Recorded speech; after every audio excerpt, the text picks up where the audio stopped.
Kenta Silmarillion. Parte 1. Del principio de los días. Se dice entre los sabios que la primera guerra estalló antes de que Arda estuviera del todo acabada, y antes de que nada creciera o anduviera sobre la tierra. Y durante mucho tiempo Melkor tuvo la mejor parte. Pero en medio de la guerra, un espíritu de gran fuerza y osadía acudió en ayuda de los Valar habiendo oído en el cielo lejano que se libraba una batalla en el pequeño reino. Y el sonido de su risa llenó toda Arda. Así llegó Tulkas el Fuerte, cuya furia pasa como un viento poderoso, esparciendo nubes y oscuridad por delante. Y la risa y la cólera de Tulkas ahuyentaron a Melkor, que abandonó Arda, y durante mucho tiempo hubo paz. Y Tulkas se quedó y se convirtió en uno de los Valar del reino de Arda. Pero Melkor meditaba en las tinieblas exteriores, y desde entonces odió para siempre a Tulkas. En ese entonces los Valar trajeron orden a los mares y las tierras y las montañas, y Yavanna plantó por fin las semillas que tenía preparadas tiempo atrás. Y desde entonces, cuando los fuegos fueron sometidos o sepultados bajo las colinas primigenias, hubo necesidad de luz, y Aule, por ruego de Yavanna, construyó 2 lámparas poderosas para iluminar la Tierra Media que él había puesto entre los mares circundantes. Entonces Varda llenó las lámparas y Manwë las consagró, y los Valar las colocaron sobre altos pilares, más altos que cualquiera de las montañas de días posteriores. Levantaron una de las lámparas cerca del norte de la Tierra Media y le dieron el nombre de Illuin. Y la otra la levantaron en el sur, y le dieron el nombre de Ormal, y la luz de las lámparas de los Valar fluyó sobre la tierra, de manera que todo quedó iluminado como si estuviera en un día inmutable. Entonces las semillas que Yavanna había sembrado empezaron a brotar y a germinar con prontitud, y apareció una multitud de cosas que crecían, grandes y pequeñas, musgos y hierbas y grandes helechos, y árboles con copas coronadas de nubes, como montañas vivientes, pero con los pies envueltos en un crepúsculo verde. Y acudieron bestias y moraron en las llanuras herbosas, o en los ríos y los lagos, o se internaron en las sombras de los bosques. Y sin embargo aún no había florecido ninguna flor, no había cantado ningún pájaro porque estas cosas aguardaban aún en el seno de Yavanna a que les llegara el momento. Pero había gran riqueza en lo que ella concibiera, y en ningún sitio más abundante que en las partes centrales del mundo, donde las luces de ambas lámparas se encontraban y se mezclaban. Y allí, en la isla de Almaren, en el gran lago, tuvieron su primera morada los Valar, cuando todas las cosas eran jóvenes y el verde reciente maravillaba aún a los hacedores. Y durante mucho tiempo se sintieron complacidos. Sucedió entonces que mientras los Valar descansaban de sus trabajos y contemplaban el crecimiento y el desarrollo de las cosas que habían concebido e iniciado, Manwë ordenó que hubiese una gran fiesta y los Valar y todas sus huestes acudieron a la llamada. Pero Aule y Tulkas se sentían cansados, pues la habilidad de uno y la fuerza del otro habían estado sin cesar al servicio de todos mientras trabajaban. Y Melkor conocía todo lo que se había hecho, ya que aún entonces tenía amigos y espías secretos entre los Maiar, a quienes había convertido a su propia causa y lejos, en la oscuridad, lo consumía el odio, pues tenía celos de la obra de sus pares, a quienes deseaba someter. Por tanto convocó a los espíritus de los palacios de Ea que él había pervertido para que les sirvieran, y se creyó fuerte. Y viendo que le negaba la hora, volvió a acercarse a Arda, y la contempló, y ante la belleza de la tierra en primavera sintió todavía más odio. Pues bien, los Valar estaban reunidos en Almaren sin sospechar mal alguno, y por causa de la luz de Illuin no percibieron la sombra en el norte que desde lejos arrojaba Melkor, porque se había vuelto oscuro como la noche del vacío. Y se canta que en la fiesta de la primavera de Arda, Tulkas desposó a Nessa, la hermana de Orome, y ella bailó ante los Valar sobre la hierba verde de Almaren. Luego Tulkas se echó a dormir, pues estaba cansado y satisfecho, y Melkor creyó que la ocasión le era propicia.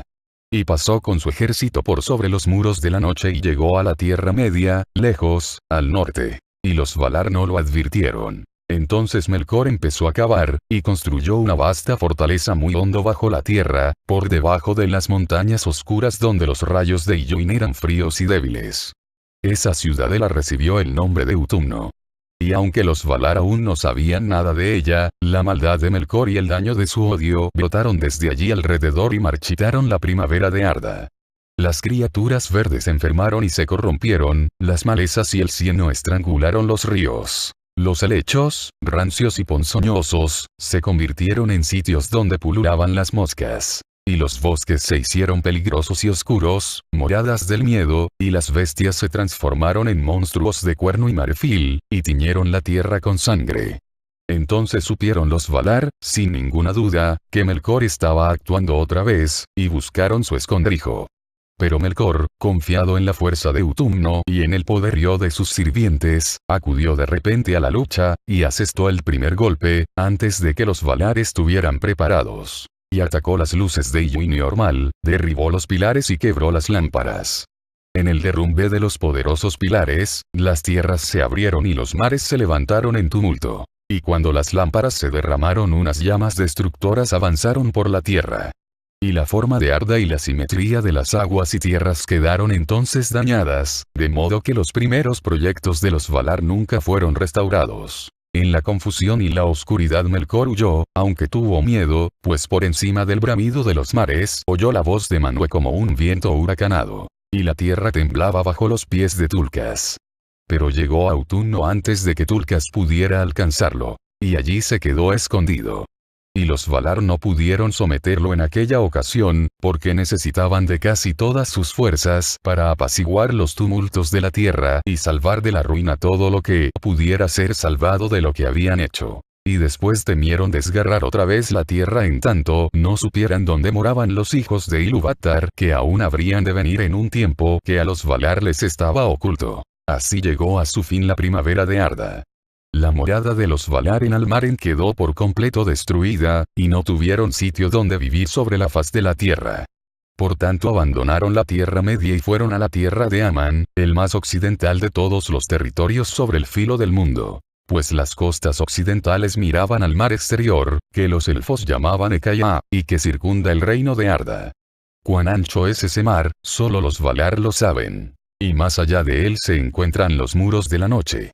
Pero las costas orientales de Aman eran el extremo de Belegaer, el gran mar del occidente, y como Melkor había vuelto a la Tierra Media y aún no podían someterlo, los Valar fortificaron sus propias moradas, y en las costas del mar levantaron las Pelori, las montañas de Aman, las más altas de la tierra. Y sobre todas las montañas de Pelori, se alzaba la altura en cuya cima puso Manwë su trono.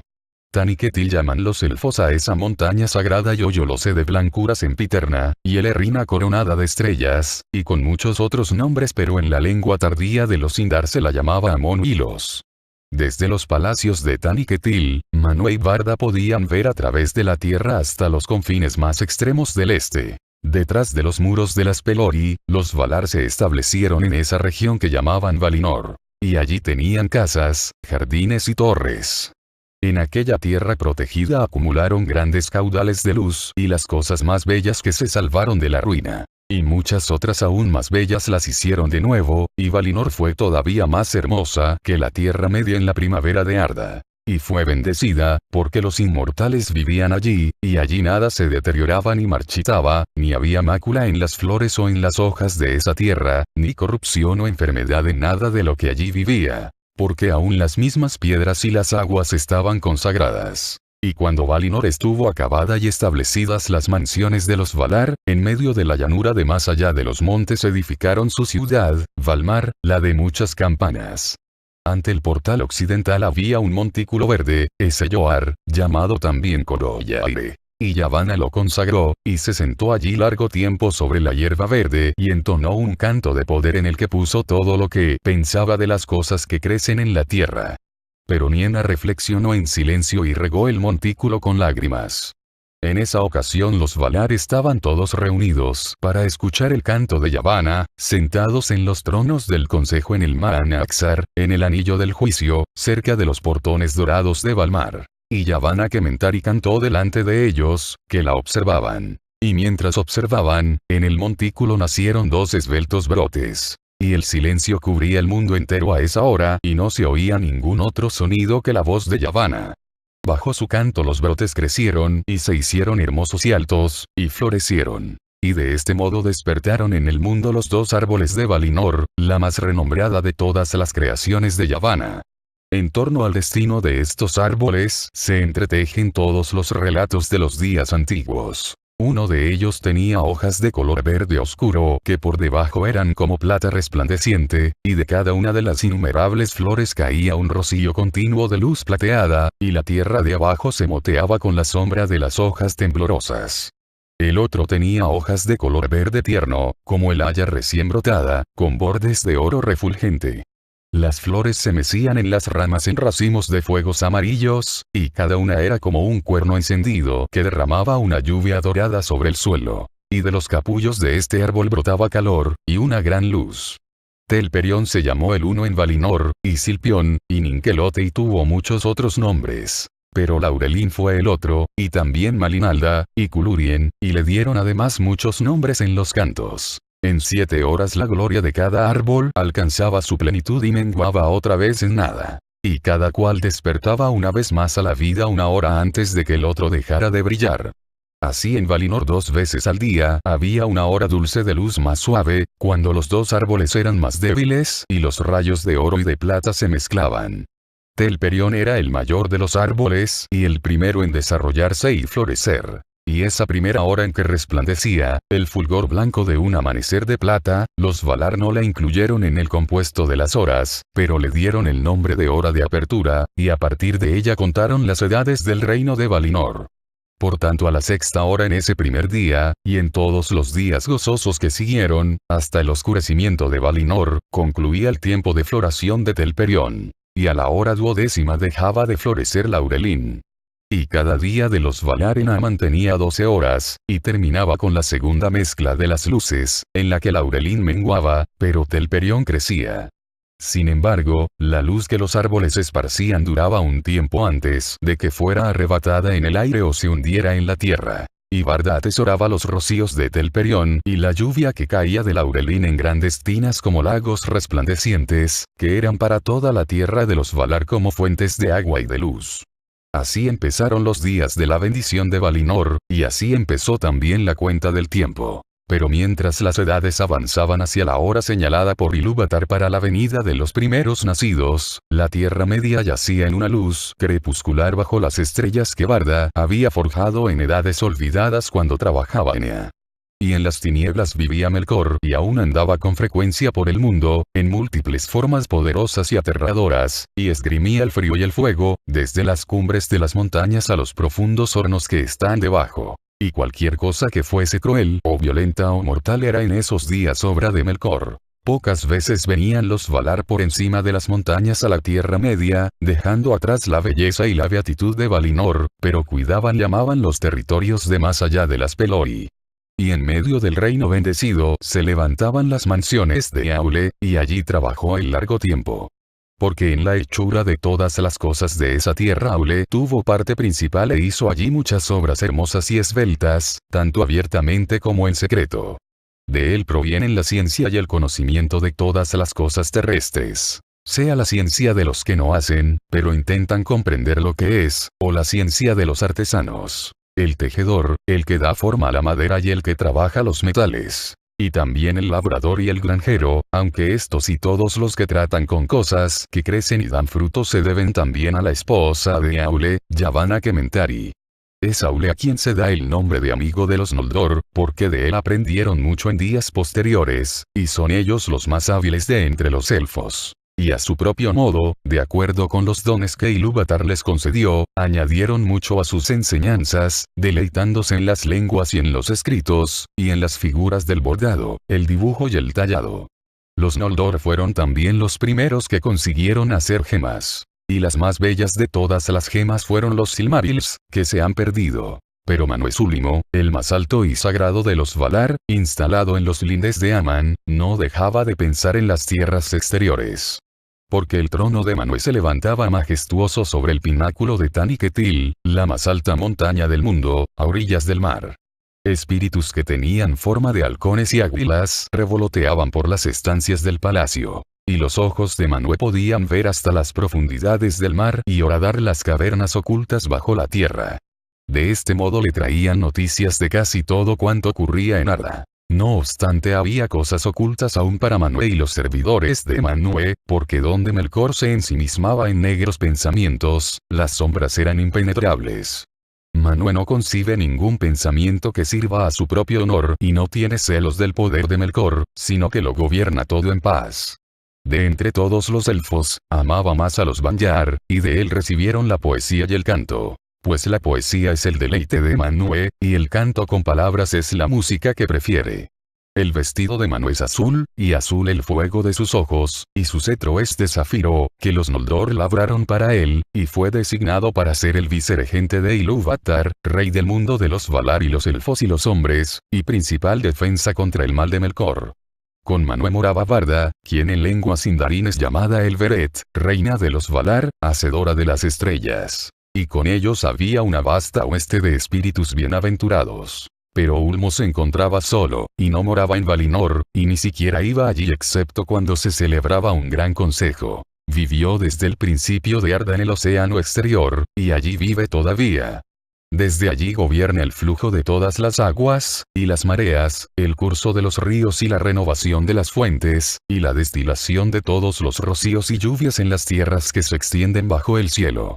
En los sitios profundos concibe una música grande y terrible, y el eco de esa música corre por todas las venas del mundo en dolor y alegría. Porque si alegre es la fuente que se alza al sol, el agua nace en pozos de dolor insondable en los cimientos de la tierra.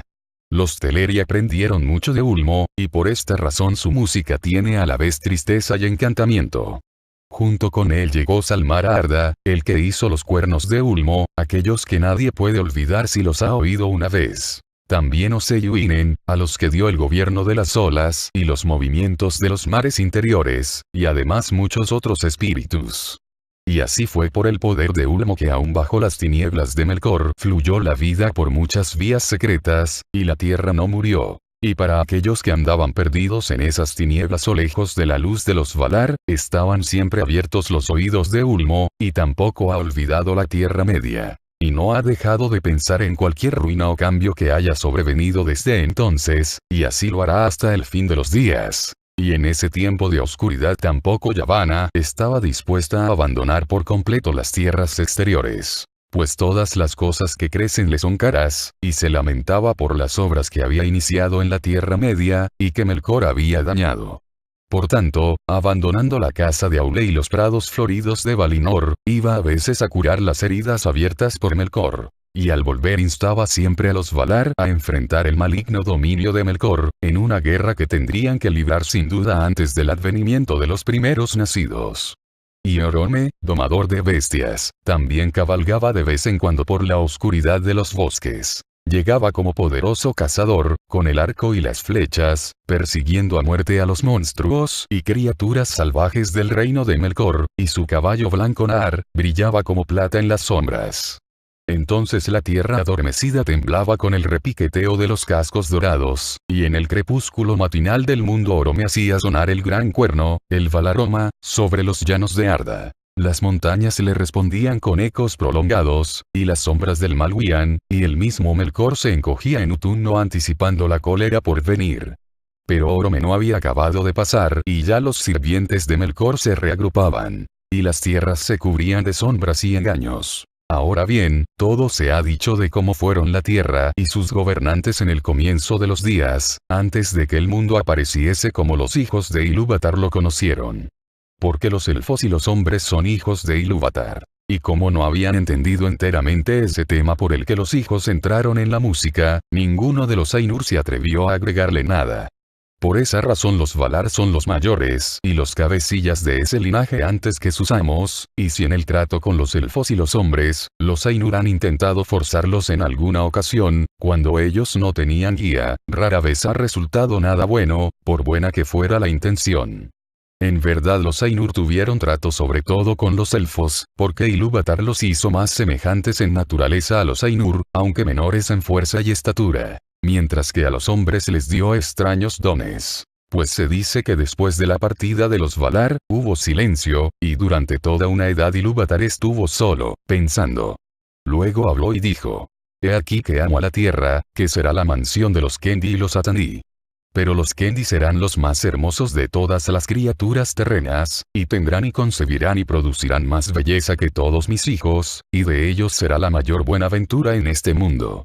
Pero a los Atani les daré un nuevo don. Por tanto quiso que los corazones de los hombres buscaran siempre más allá y no encontraran reposo en el mundo. Pero tendrían en cambio el poder de modelar sus propias vidas, entre las fuerzas y los azares mundanos, más allá de la música de los Ainur, que es como el destino para toda otra criatura. Y por obra de los hombres todo habría de completarse, en forma y acto, hasta en lo último y lo más pequeño. Pero Ilúvatar sabía que los hombres, arrojados al torbellino de los poderes del mundo, se extraviarían a menudo y no utilizarían sus dones en armonía. Y dijo: también ellos sabrán, llegado el momento, que todo cuanto hagan contribuirá al fin solo a la gloria de mi obra. Creen los elfos, sin embargo, que los hombres son a menudo motivo de dolor para Manwë, que conoce mejor que otros la mente de Ilúvatar. Pues les parece a los elfos que los hombres se asemejan a Melkor más que a ningún otro Ainu, aunque él los ha temido y los ha odiado siempre, aun a aquellos que le servían.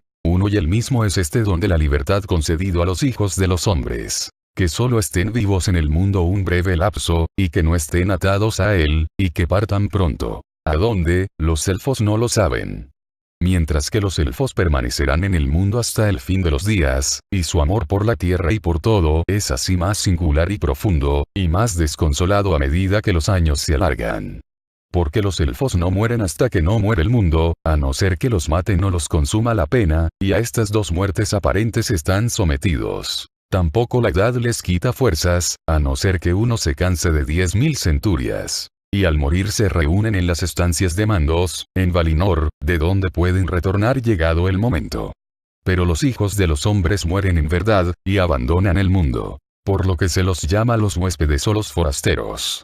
La muerte es su destino, el don de Ilúvatar, que hasta los mismos poderes envidiarán con el paso del tiempo. Pero Melkor ha arrojado su sombra sobre ella, y la ha confundido con las tinieblas, y ha hecho brotar el mal del bien, y el miedo de la esperanza. No obstante, ya desde hace mucho los Valar declararon a los elfos que los hombres se unirán a la segunda música de los Ainur. Mientras que Ilúvatar no ha revelado qué les reserva a los elfos después de que el mundo acabe, y Melkor no lo ha descubierto.